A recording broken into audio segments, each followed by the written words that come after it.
በጣም አመሰግናለሁ ከመረጃ ሰሰቱኝ ለነበራችሁ እህት ወንድሞቼ እኔን ስትረዱኝ ስትደግፉኝ በውስጥም ሆነ በውጪ ብዙ አይነት ዋርኒንጎችን አልፈን ብዙ አይነት ዛቻዎችን አልፈን ብዙ አይነት ማስፈራሪያዎችን አልፈን ይሄው 4 አመት ከምናምን ይሄው በማስረጃ አያችሁት ይሄን ቦታ ካሜራውን ቀና አርገ ግራና ቀኙን አሳየን ካሜራ ከማን ይሄው እንደምትመለከቱት ምንም አይነት ልማት የለም እናንተ ስትረዱን የነበረው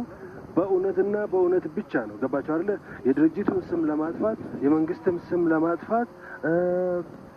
ተጨማሪ ሌላ ጉዳይ ፈልገን ሳይሆን ያጣነው ነገር ስላለ ነው 4 አመት ከምናምን ጥርሳችን ነክሰን ስንታገል በጣም ብዙ ነገር መስዋዕትነት ስንከፍል የነበርነው ለዚህ ጉዳይ ነው አሁን ማሽኖቹን ፈቶ ስራውን አቆሞ ወጥቷል ማለት ነው ድርጅቱ ስለዚህ ቦታውን መንግስት መረከቡን ሊያሳውቀን ይገባል ለኛም ተገቢውን ነገር ልናገኝ ይገባል እኛም የምንፈልገው ብዙ ነገር አይደለም መተኛ ነው አለቀ በቃ ብዙዎቻችን የምንፈልገው መተኛና መተኛ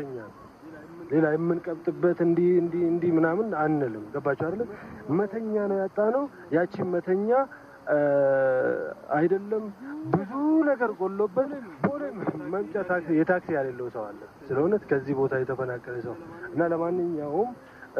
ተገቢውን ምላሽ የፌደራል መንግስት ሊሰጠን ይገባል ተገቢውን ምላሽ ይሄን ቦታ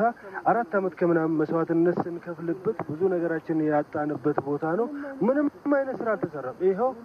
ይሄ ማሽንም ይሄ ምናምኑም የቻይና ነው ምንም የዚህ ድርጅት ንብረት የለም ማለት ነው ገባችሁ አይደል ይሄ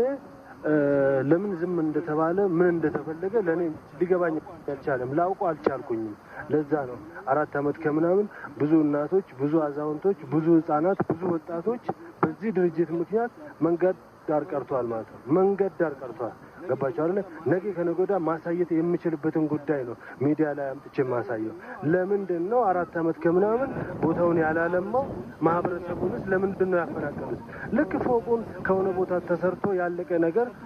ተሰርቶ እንደሚያስቀምጡ ነበር ለሊት 11 ሰዓት 10 ሰዓት መጥቶ ሲያፈርሱብን ማለት ነው ዛሬ ላይ ግን ምንም አይነት ነገር ሳያሳዩ ይሄው በዚህ መልኩ ቁጭ አድርገውታል ለማን እንዳስቀመጡት ለምን እንደተቀመጠም አላወቅንም የፌደራል መንግስት ምን ያክል ልማት ምን ያክል ለውጥ አገሪቷ ላይ እየሰራ እንደሆነ ለሁላችንም ግልጽ ነው ማለት ነው ምንም ያወሻሸን ጉዳይ የለም ይሄ ድርጅት ግን እንዴት አቃታችሁ ጥያቄው አልደረሳችሁም ነው ምንድነው የታሰበው ለህብረተሰቡም ሆነ ለዚህ ቦታ ጉዳይ የፌደራል መንግስት ያሰበውን ነገር ለህዝቡ ሊያሳውቀን ይገባል ተገቢውን ምላሽ ሊሰጠን ይገባል የተበደልነው ነገር ስላለ ነው እንደዚህ ብዙ ነገራችንን ከፍለንበት የምንጮው ማለት ነው ብዙ ነገር ሆነን